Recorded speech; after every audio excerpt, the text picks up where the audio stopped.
according to the Utah Foundation as well. Yes. Well, so we have two prisons, right? Right. We have Draper and then And the one in Gunnison. Gunnison. So the one in Draper, what is it, 4,500 beds? Right. The one in Gunnison, 1,600. Right. To my knowledge, when this new prison is going to be built out here, the one in Draper is going to be shut down, right? Right. But we're already at capacity, Right. over capacity in those prisons. Right. What do we do? Some people might look at Utah's population saying, we keep saying it, we're welcoming refugees, we're welcoming immigrants, we're welcoming so many different people that are coming into Utah. We're gonna need more beds, or we might need a third prison. This one, why tear down the one in Draper? Keep both of them up. Right. Well, first of all, we're going to have to come up with better methodologies, with better outcomes, because we just can't keep building prisons and we can't keep building prison beds. So one thing I do have to applaud our community about, certainly in Salt Lake County and the leadership that I have with Salt Lake County government, and certainly leadership up on the Hill. They understand we just cannot afford to do business as usual.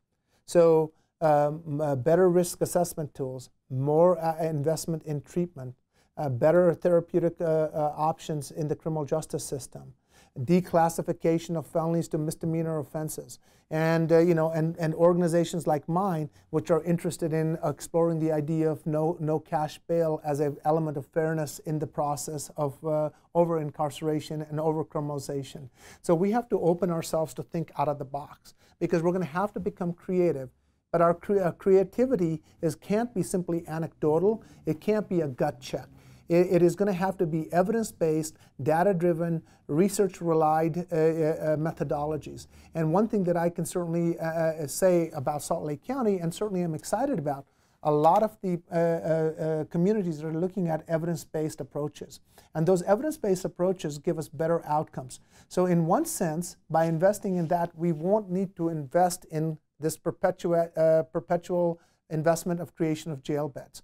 And so in a way, I am glad that we're going from the Draper prison. I think it should have been located further out, because we may have another 30-year footprint, and we're the most urbanized county, and I'm afraid we're going to be right up on top of that prison up in North Salt Lake.